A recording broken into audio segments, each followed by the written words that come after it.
Dios les siga bendiciendo. Vamos a pasar a la palabra de Dios.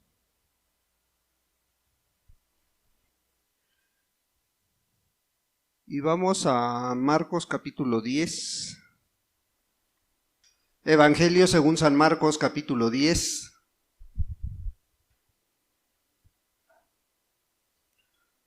Hoy vamos a ampliar un poquito más el tema de hace 8 días. ¿Se acuerdan cuál era el tema?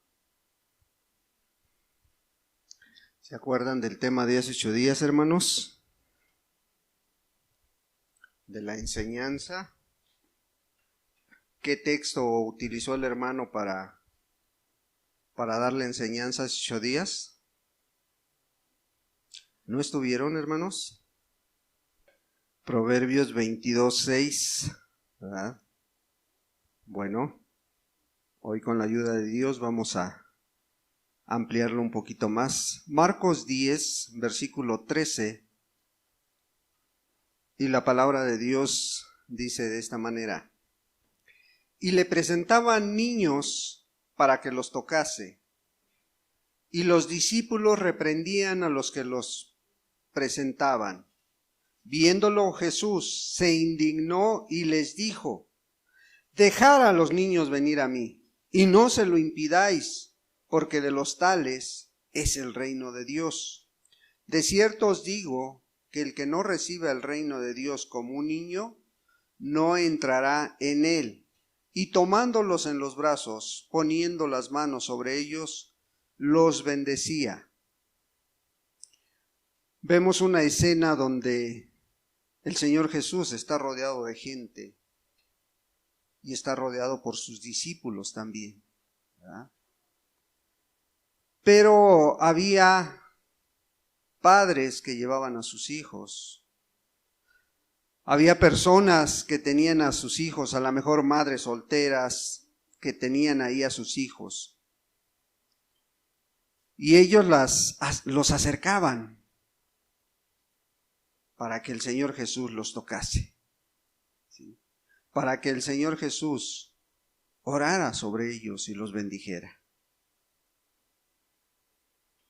Pero ¿por qué llevaban a Cristo a los niños? ¿Qué era lo que esperaba los padres? Primero que los tocase, ¿verdad? Y luego que los bendijera. Y los padres pensaban que ya con eso los niños iban a ser mejores. Iban a ser mejores personas, mejores niños, más obedientes.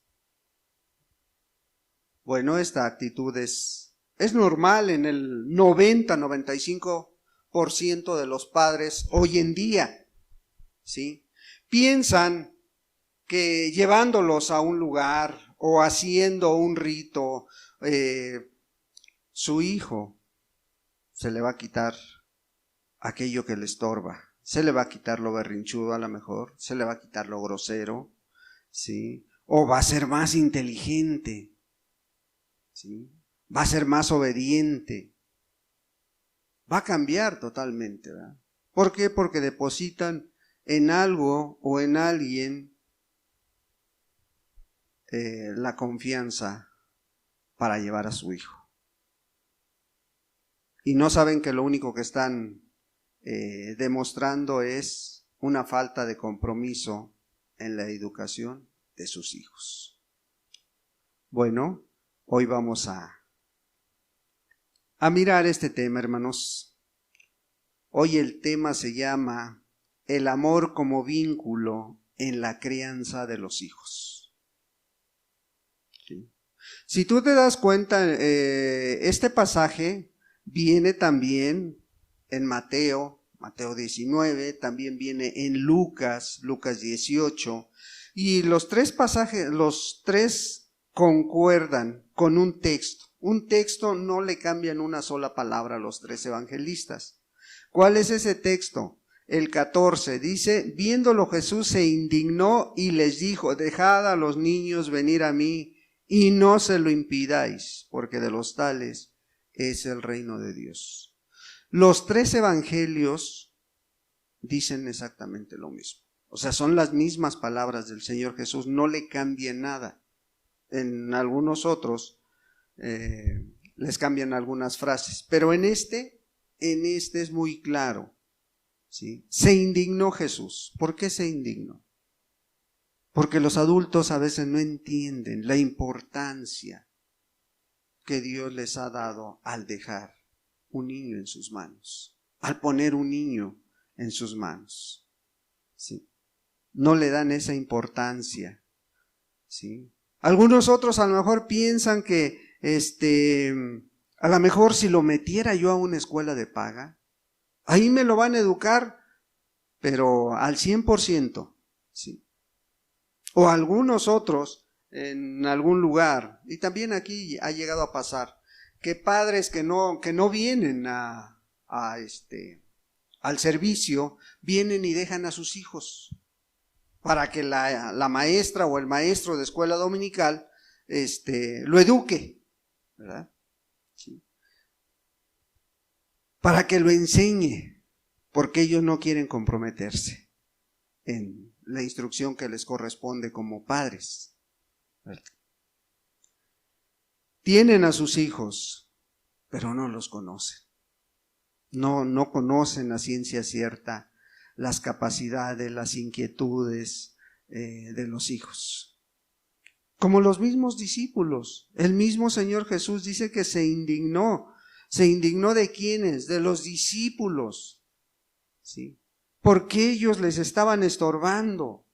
Ellos estaban impidiéndoles que los padres le llevaran a sus hijos. ¿Sí?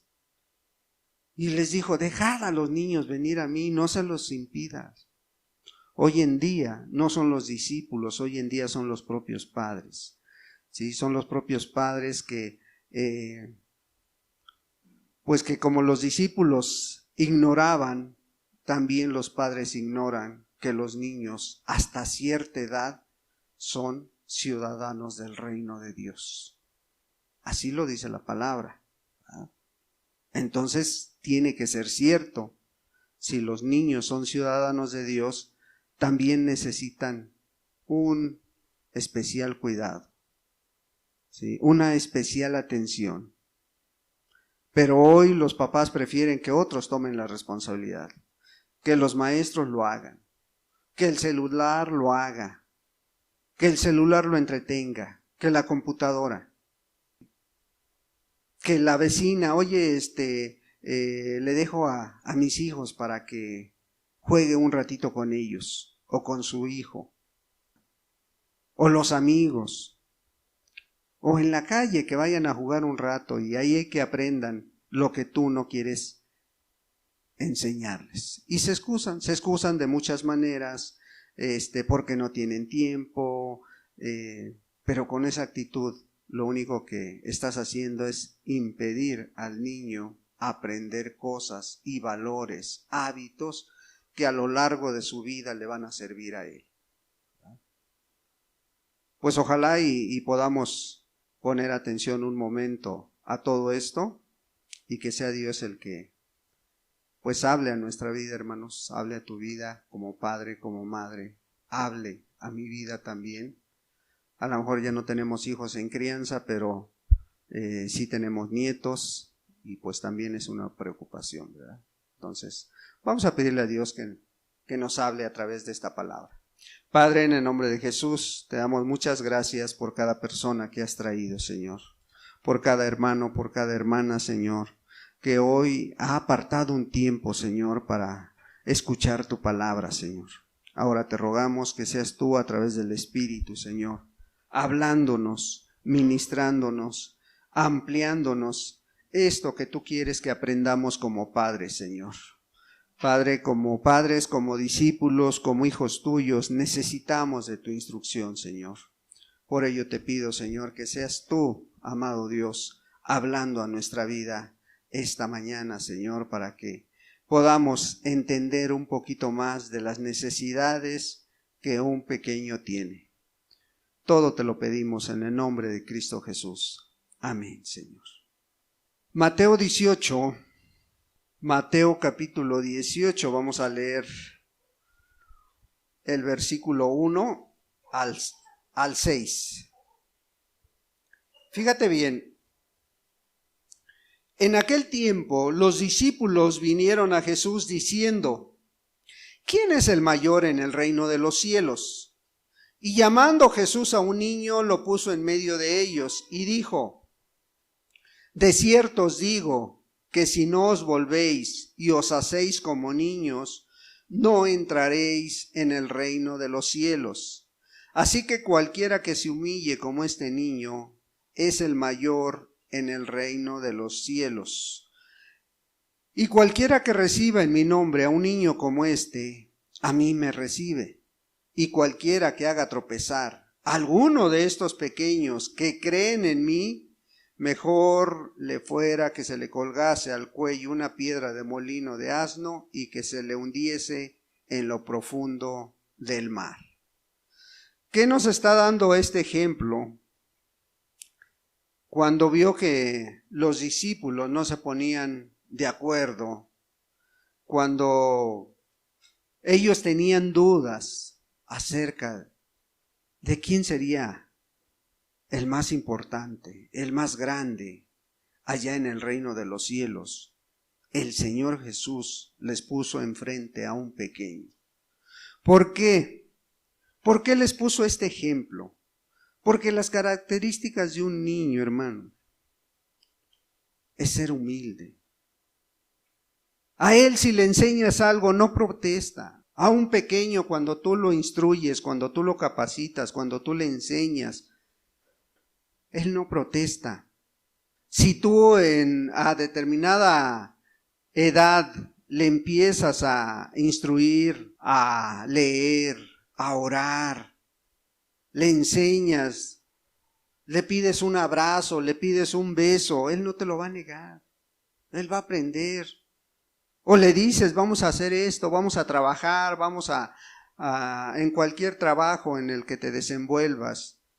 Y más cuando los niños están al lado de su padre, quieren aprender, quieren ser igual que él. Por eso el Señor Jesús les pone como ejemplo al pequeño. En esa edad todo es aprendizaje. Quieren aprender, quieren estar atentos a lo que el adulto les enseñe. Y esa es responsabilidad de los padres. Ya veíamos hace 8 días el texto que les preguntaba al principio, ¿verdad? Proverbios 22, 6. Dice: instruye al niño en su camino, y aun cuando fuere viejo, no se apartará de él. Pero se enfocó más el hermano a la instrucción, a la guianza. Instruir es guiar, es entrenar, es enseñar, es criar. Y esa es la responsabilidad del padre y de la madre. Y la del padre, aparte de ser proveedor para el hogar, para que un hogar funcione, para que tenga lo necesario, donde haya alimento, vestido, calzado, donde haya servicios necesarios, no lujos a lo mejor, pero sí lo necesario, y checar que todo esto llegue a tiempo, y checar que todo esté funcionando bien. Esa es tarea del padre. Y también tiene que instruir a sus hijos. Y aquí es donde entra también la ayuda idónea. Esa ayuda que Dios ha provisto para el varón. Esa ayuda que Dios ha puesto al alcance de la mujer, del hombre, perdón. ¿Sí? La ayuda idónea. Y la Biblia lo habla muy claro. Proverbios 14:1 dice que la mujer sabia, ¿qué? Edifica su casa.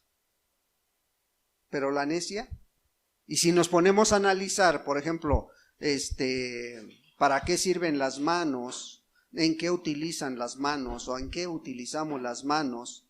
Y son las acciones que nosotros hacemos, son las manos las que utilizamos para hacer algo, para hacer aquello. El rey Salomón no se está enfocando a que va a agarrar un martillo y va a destruir su casa, ¿verdad? Va a romper sus muebles. No, se está enfocando que con sus acciones con sus actitudes, puede destruir ese hogar. Hay otro texto ahí mismo en Proverbios 10, capítulo 10, versículo 1, dice que el hijo sabio, ¿qué es? Alegría de la madre, alegra a al padre, perdón. Pero el hijo necio es tristeza de su madre, dice. Ahora, ¿por qué? ¿Por qué este contraste? ¿Por qué el rey Salomón está hablando de esta manera? ¿No será porque en las responsabilidades del padre, pero el mayor tiempo, ¿dónde pasan los hijos? En casa. ¿Dónde está la mamá? Bueno, hoy en día ya no está tanto en casa, ¿verdad? Porque tiene que salir a trabajar. Pero normalmente un matrimonio funcional, un matrimonio donde a lo mejor los dos conocen de Dios, normalmente la mujer, la esposa, la ayuda idónea, está en casa, ¿sí? Atendiendo el hogar, atendiendo la educación de los hijos, que es más trabajo que salir a trabajar.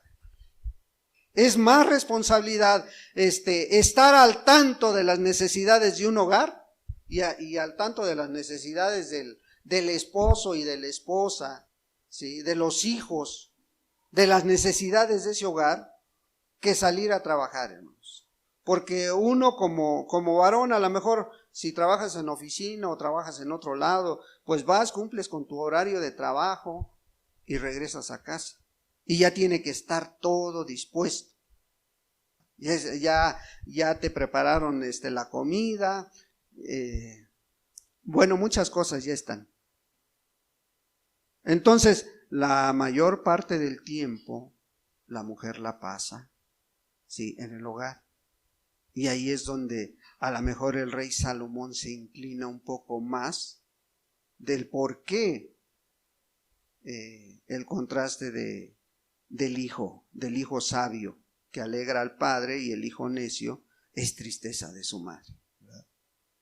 Hay una historia de una mujer que tuvo 17 hijos. ¿Quién era esa mujer, hermanos? ¿Quién? Susana Wesley. Bueno, esta mujer, Susana Wesley, tenía 6 normas o 6 reglas, como las quieras ver, reglas morales o normas o 6 disciplinas que ella aplicaba en la crianza de sus hijos, que ella fue aplicando una a una en cada uno de sus hijos cuando empezaron a venir a este mundo.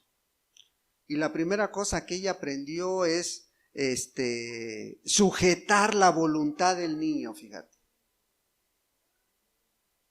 Qué importante es que se aplique la sujeción de la voluntad del niño. Pero eso tiene que ser con enseñanza. Eso tiene que ser pues con mucho tiempo, con mucha paciencia. Esa es la primera que aplicaba ella. Sujetar la voluntad del niño. Ella aprendía que desde que el niño estaba en brazos, ya tenía que aplicar la instrucción, ya tenía que aplicar la crianza. La segunda norma que ella tenía era enseñarle a orar tan pronto pronunciara palabra. Ese era algo vital también para ella, enseñarle a orar tan pronto que el niño empezara a hablar. Otra cosa que aplicaba en la vida de sus hijos es, no les daba nada cuando el niño lo pedía llorando. No le daba nada al niño cuando lo pedía llorando. La cuarta norma que aplicaba era no castigar ninguna falta confesada. O sea, cuando el niño reconocía que se había equivocado y le decía, ¿sabes qué, mamá? Hice esto. Bueno, dice, no castigues por esa falta. Ya la reconoció. La quinta norma que aplicaba ella era una recompensa cuando el niño se portara bien. Cuando el niño tenía un buen comportamiento, ella se encargaba de darle una recompensa. Y la sexta norma que ella aplicaba era que todo lo que les prometía se los cumplía. Ella no era como aquel que le dice, oye, haz esto, y ve que no lo hace. Si no lo haces, te voy a pegar, ¿eh? Y no lo hacía, no lo hace el niño, y a la segunda, ya te dije que te voy a pegar. Sí. Y ya te dije que te voy a pegar. Y se la pasa diciéndole y nunca le cumple nada. Te voy a comprar eso si haces aquello. Y nunca se lo cumples. Entonces vemos que son normas que pudieran ayudarnos en algo. Pero como veíamos, Proverbios 22:6 es instruir, es guiar, es entrenar, es criar. La crianza, ella influye directamente en la voluntad del niño. ¿Por qué influye directamente? Porque esto hace, su voluntad está sujeta a hacerlo o no hacerlo. Pero si tú lo crías adecuadamente, vas a influir directamente para que él haga lo que tú le ordenas. La enseñanza hace que el niño entienda y comprenda lo que se le manda y cómo lo debe de hacer. Entonces, la crianza no es vigilar las equivocaciones que pudieran tener tus hijos. Esa no es crianza, hermanos. No es estar esperando que se equivoquen para poder corregirlas, para poder aplicar una disciplina. No, sino que es prevenirlas. Para eso es la crianza, la enseñanza. Es para prevenir, no para aplicar disciplina. Entonces, ahora sí vamos a entrar directamente a este tema que nos dejó pendientes el hermano. Bueno, no dijo que lo retomáramos, ¿verdad? Pero él puso cuatro instrucciones, ¿verdad? Bueno, como ejemplo puso una mesa. Dentro de esas 4 patas de la mesa, ¿cuál fue la principal o cuál es la que empieza para poder crear, para poder enseñar, para poder instruir a nuestros hijos? La primera, ¿cuál era? El amor. La segunda, la enseñanza. Y la tercera, el ejemplo. Y la cuarta, la disciplina. Entonces ya tenemos las 4 patas de la mesa, decía el hermano, pero se tiene que aplicar adecuadamente. ¿Qué pasaría si en lugar de empezar con la instrucción del amor, empezamos con la instrucción de la disciplina? ¿Será lo mismo? Porque las 4 patas están iguales. Pero ¿será lo mismo empezar con una o con otra? ¿Sí o no, hermanos? ¿No? Seguros que no. Porque si le rompo cualquier pata a la mesa, pues va a quedar media inservible, ¿verdad? Porque se le puede poner algún remiendo y puede funcionar. Pero ya no va a estar adecuada la mesa, a lo mejor ya no va a estar nivelada. Entonces se tienen que aplicar estas 4 enseñanzas como el hermano las enseñó hace 8 días, ¿verdad? Sí. Y él empezaba con el amor. Para poder esperar resultados de estas 4 enseñanzas, necesitamos aplicar en ese orden estas enseñanzas. Tomaba también como base para empezar esta enseñanza, el hermano tomaba Colosenses 3, versículo 14. Colosenses 3, versículo 14. Y dice así: y sobre todas estas cosas, vestíos de amor, que es el vínculo perfecto. El vínculo perfecto. O sea, Pablo le estaba dando la instrucción a una iglesia de Colosas. ¿Cuántas veces visitó Pablo a la iglesia de Colosas, hermanos? ¿No? ¿No se saben esa respuesta? Bueno, Pablo nunca estuvo en la iglesia de Colosas. Dios no le concedió visitar esta iglesia, pero sí le concedió ministrarla a través de esta carta al líder que estaba ahí, al pastor que estaba ahí, se me fue el nombre, Epafras, parece que era el pastor.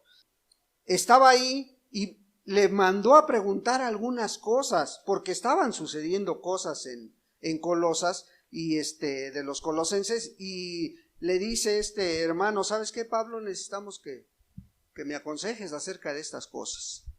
Bueno, y Pablo le manda esta carta. Y fíjate, en el versículo 12 de este mismo capítulo 3, le está diciendo algo bien importante, dice, fíjate. Vestíos pues como escogidos de Dios, santos y amados, de entrañable misericordia, de benignidad, de humildad, de mansedumbre, de paciencia, soportándonos unos a otros y perdonándonos unos a otros si alguno tuviere queja contra otro, de manera que Cristo os perdonó, así también hacerlo vosotros. Pero sobre todas estas cosas, dice, vestíos de amor, que es el vínculo perfecto. Fíjate cómo Pablo le estaba diciendo a la iglesia, a ver, primero, vestíos pues, dice. O sea, no es que estuvieran desnudos, hermano. Pablo se estaba refiriendo a sus acciones, a sus obras. Hagan cosas, pero como escogidos, como llamados de Dios. Hagan todas las cosas, pero como si lo fueran a hacer para Dios. Porque dice, son santos, son apartados y son muy amados. Pero para que esto sea una realidad tienes que llenarte de entrañable misericordia, dice, de benignidad, de humildad, de mansedumbre, de paciencia. Y que todo esto es necesario en la educación de los hijos. Por eso es tan importante empezar con la instrucción del amor. Pero para poder instruir acerca del amor, para poder aplicar la instrucción en la educación de mi hijo, de mi hija, ¿qué necesito saber, hermano? ¿Qué necesito tener? ¿Qué necesitamos tener para poder instruir con amor, hermano? Pues amor, ¿verdad? Porque si no tienes amor, ¿cómo lo vas a transmitir? Porque dice Pablo, este es el vínculo perfecto. ¿Cuál? El amor. Vínculo es unirse, ¿verdad? Es tener una relación con alguien, de amistad, de amor, de cariño, de muchas cosas. Pero entonces, para poder instruir con amor, tenemos que saber también qué clase de amor es el que necesitamos. ¿Qué clase de amor voy a necesitar para instruir a mis hijos? No sea que distorsiones el amor en tus hijos en lugar de aplicar ese amor que necesitan. Ahora, hay 3 clases de amor. ¿Cuál necesito? El filial. El amor eros es la atracción de 2 personas con el fin de formar una familia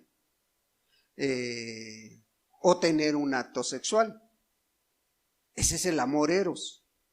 Ese no lo necesitamos.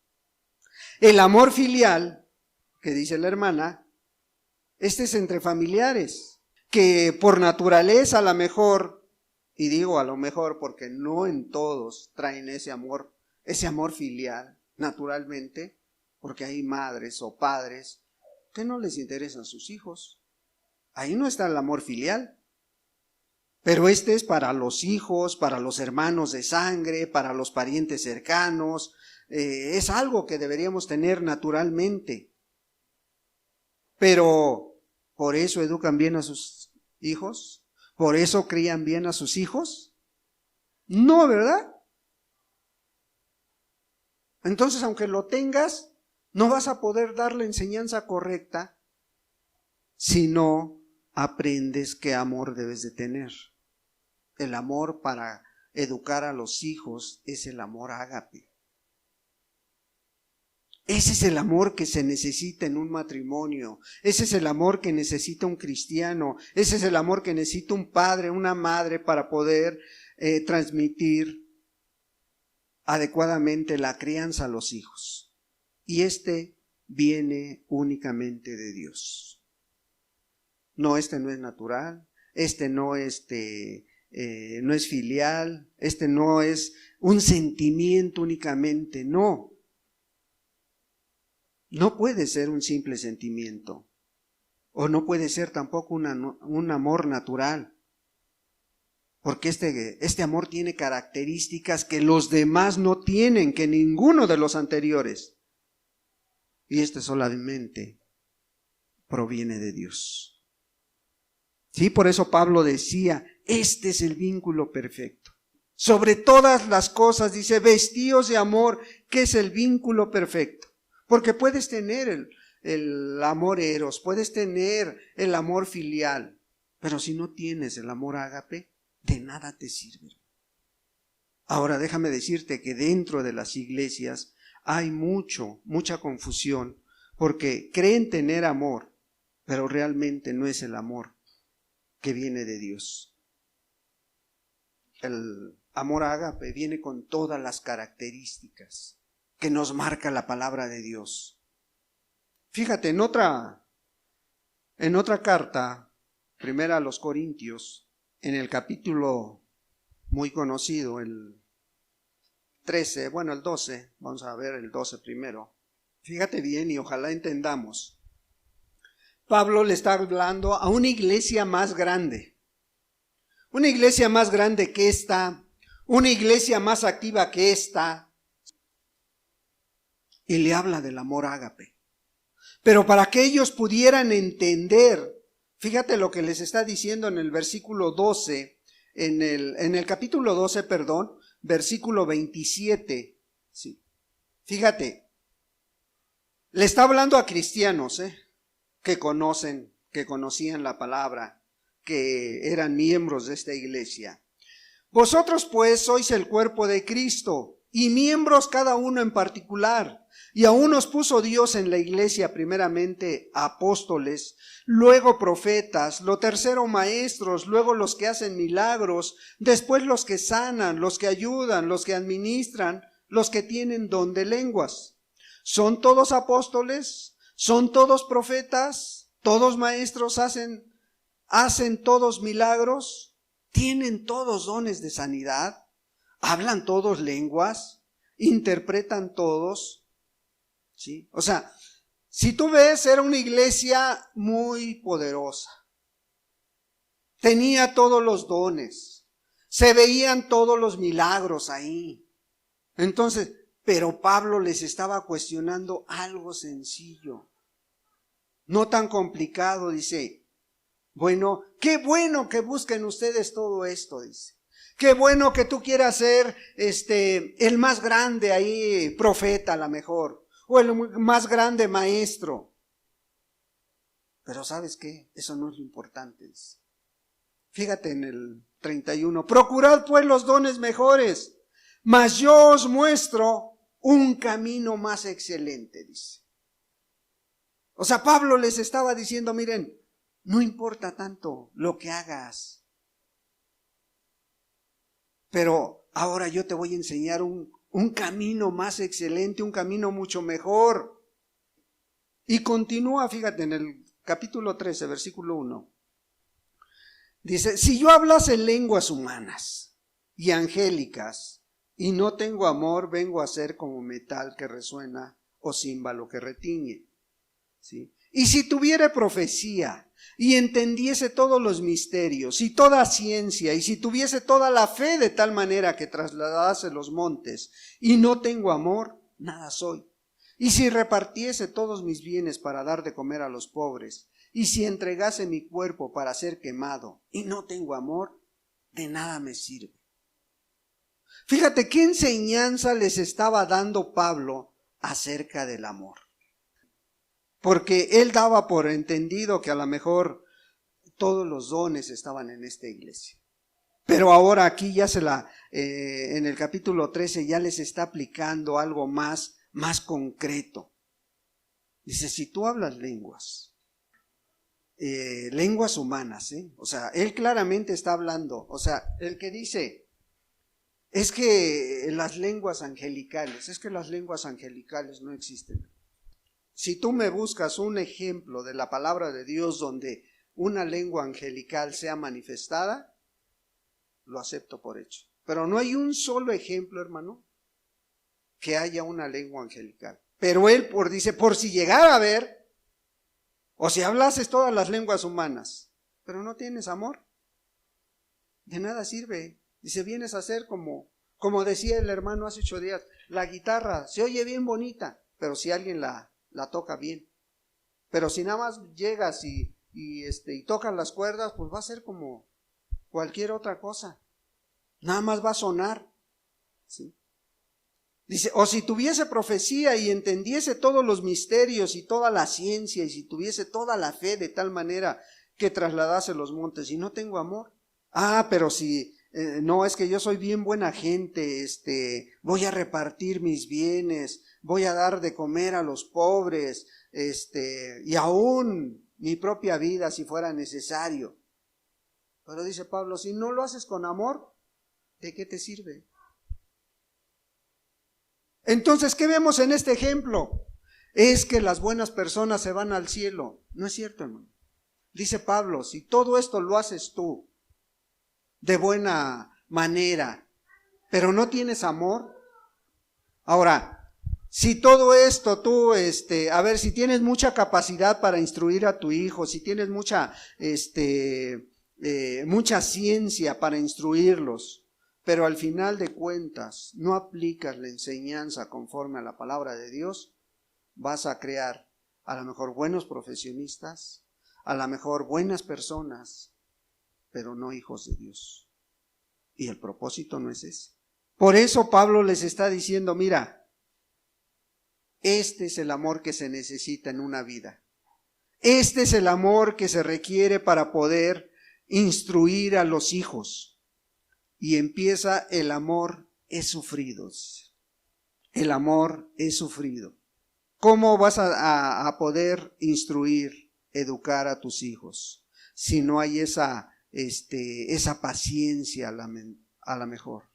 Si no has aprendido a servir, si no has aprendido a amar. ¿Sí? Paciente, sufrido quiere decir paciente, servicial. Y para instruir a tu hijo necesitas ser paciente, necesitas ser servicial, servirlo, amarlo. La primer cosa que se necesita para poder tener una autoridad sobre alguien es amarlo y servirlo, hermano. Si no has amado y servido a una persona, no esperes corregirla, no esperes hacer otras cosas si tú no has amado y servido a alguien. Pero también dice Pablo, el amor es benigno, misericordioso, que piensa positivamente siempre. O sea, no se deja llevar por la situación. O sea, no aplica la emoción, sino aplica el principio. ¿Por qué? Porque es benigno. ¿Cuál será lo mejor para esta situación? ¿Qué será para mi hijo? Lo mejor. Pues lo mejor es que le enseñes positivamente. Que aun cuando a lo mejor el hijo se rebela 1, 2, 3 veces, tú pienses positivamente, sí va a aprender. El amor no tiene envidia, dice. Y aquí es donde muchas veces los padres chocan. Oye, tú, ¿por qué no aprendes como aquel, como el vecino? ¿Por qué no eres como el niño del hermano? ¿Por qué no eres como el niño de la hermana que se sabe todos los libros de la Biblia, que se sabe bien las cosas? Pero el amor no tiene envidia, dice. O sea, no tiene celo por otros, no codicia las capacidades de otros. Y para poder instruir a tu hijo necesitas tener ese amor que no tiene envidia. No poner a los hijos a lo mejor hacer cosas que no pueden, o querer que los hijos sean lo que nosotros queremos. A veces queremos que los hijos, nosotros queremos realizarnos en los hijos. Lo que tú no fuiste, a lo mejor no fuiste un buen profesionista, hoy quieres que tus hijos sean buenos profesionistas. A como dé lugar. Pero el fin no justifica los medios, hermano. Si no es con amor, el amor dice que no tiene envidia. El amor no es jactancioso, dice Pablo. ¿Sí? O sea, no se envanece porque, ay, tu hijo qué aplicado es. ¿Sí? No, mi hijo es más listo que el tuyo. Y ya está creyendo más de lo que son sus propios hijos. Pero el amor no es jactancioso. El amor no hace nada indebido. ¿Sí? Por amor a tus hijos, porque quieres dar ese ejemplo, quieres dar esa crianza, te vas a abstener de hacer cosas que pudieran dejar sembrada una huella, algo ahí imborrable para tus hijos. O dejar de hacer lo malo, hermano. Te vas a abstener de hacer cosas malas enfrente de ellos. ¿Por qué? Porque los amas demasiado. Porque el amor no hace nada indebido. El amor no busca lo suyo, sino no es egoísta. No, es que tú tienes que ser el primero en todo. No busca lo suyo. A lo mejor busca el bien de los demás.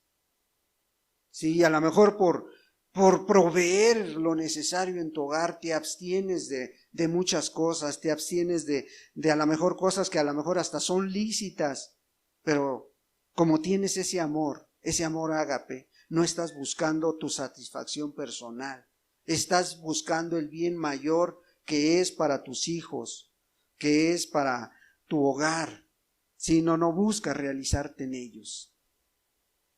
El amor no se irrita, dice. Instruir enojado a tus hijos, pues solo lleva al fracaso, hermano.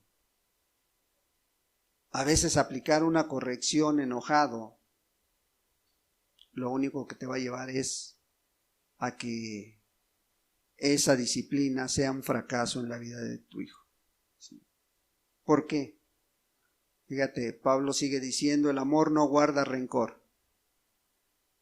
Si tú aplicas una disciplina enojado, a lo mejor a tu hijo nunca se le va a olvidar. A lo mejor instruir a los niños con rencor, ¿qué vas a crear? Vas a crear hijos amargados. Esto es un pecado muy grave delante de Dios, hermano. Porque cuando el rencor está en la vida de aquellos que instruyen, que enseñan, ¿qué van a producir? Hijos amargados, hijas amargadas. En contra del hogar, en contra de los padres, de los hermanos a lo mejor, y que ni culpa tienen, pero ahí va a empezar a salir esa amargura. Y luego esa amargura va a contagiar a los demás, porque dice Hebreos 13 que una raíz de amargura, ¿qué dice? Contamina, contagia. El amor no se irrita, el amor no guarda rencor. El amor no se goza de la injusticia. Sí, ay, qué bueno que está sufriendo el fulano de tal. A veces hacemos comentarios, hermanos. A veces al calor de la comida, ahí en la sobremesa, se te salen a hacer comentarios en contra de personas. Pero Pablo dice, no, el amor no se goza de la injusticia. Mejor ponte a orar por esa persona. No se alegren por el sufrimiento de otra persona, por el sufrimiento ajeno. Esto va a producir en tu hijo, si lo instruyes de esta manera, va a producir personas injustas, burlonas, sin afecto. Tengamos cuidado. El amor todo lo sufre, dice. Sí, todo desprecio, toda desobediencia, toda mala actitud. ¿Estás dispuesto? ¿Sí? Porque vas a empezar de nuevo. Ya te lo hizo y vas a empezar de nuevo. Y ya te lo hizo y tú quieres aplicar el amor, pero conforme a la palabra de Dios, para que te dé resultado. El amor todo lo cree para bien. Sí. No a la primera ya te estás pensando mal de que no te quiso obedecer, a lo mejor no te escuchó bien, a lo mejor no le diste bien la instrucción al pequeño. Sí. Pero no, ya maliciosamente a lo mejor ya estás pensando de diferente manera. Ese no es el amor, hermano. El amor todo lo espera. Sí, pacientemente y con mucha fe y mucha confianza en lo que estás haciendo, lo estás haciendo de acuerdo a la palabra de Dios y confías en que Dios es el que va a dar los resultados adecuados en la instrucción, en la enseñanza. El amor todo lo soporta, porque sabes que Dios va a actuar en su debido momento.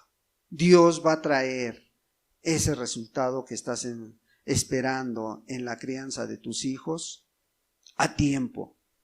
Y puedes soportar escasez, puedes soportar a lo mejor muchas malas actitudes, pero sabes que tú estás confiando en que te estás guiando por la palabra de Dios.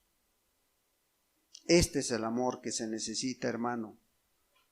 Poner como columna para instruir, para enseñar, para dar ejemplo, ¿sí? En cualquier situación, en cualquier cosa que venga a nuestra vida como padres. Y para poder aplicar una disciplina se necesita amor. Sin esta base podrás hacer los demás puntos que mencionamos, podrás hacer las demás cosas, podrás aplicar los 6 puntos de Susana Wesley, pero no esperes buenos resultados si no es como dice Pablo en los Colosenses que tomábamos como ejemplo. Dice, y este es el vínculo perfecto, ¿verdad? Vestíos pues como escogidos de Dios, santos y amados, de entrañable misericordia, de benignidad, de humildad, de mansedumbre, de paciencia, soportándonos unos a otros y perdonándonos unos a otros, si alguno tuviese queja contra otro, de la manera que Cristo os perdonó, así también hacedlo vosotros, ¿sí? Y sobre todas estas cosas, vestíos de amor, que es el vínculo perfecto. ¿Quieres esperar buenos resultados? Ahí está la fórmula perfecta para que podamos ver esos niños felices y obedientes a la palabra, ¿sí? Bueno, pues ojalá y te haya servido de algo esta pequeña enseñanza. Dentro de 8 días seguimos con el segundo punto, con la ayuda de Dios. Demos gracias a Dios, hermano. Padre, en el nombre de Jesús te damos muchas gracias. Gracias, amado Señor, por tu bendita palabra, Señor. Gracias, Padre, porque nuevamente nos hablas de ese amor que tú dejaste como la característica principal en el Hijo de Dios. Gracias, amado Señor, porque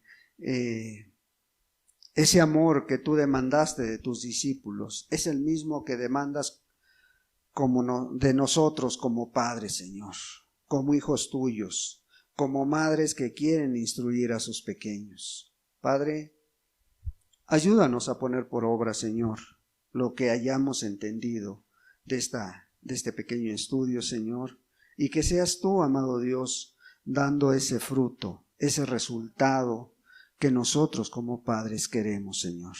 Pero primeramente, ayúdanos a tener ese vínculo perfecto que es el amor con nuestros hijos, con nuestras hijas, ese vínculo perfecto con nuestros familiares, amado Dios.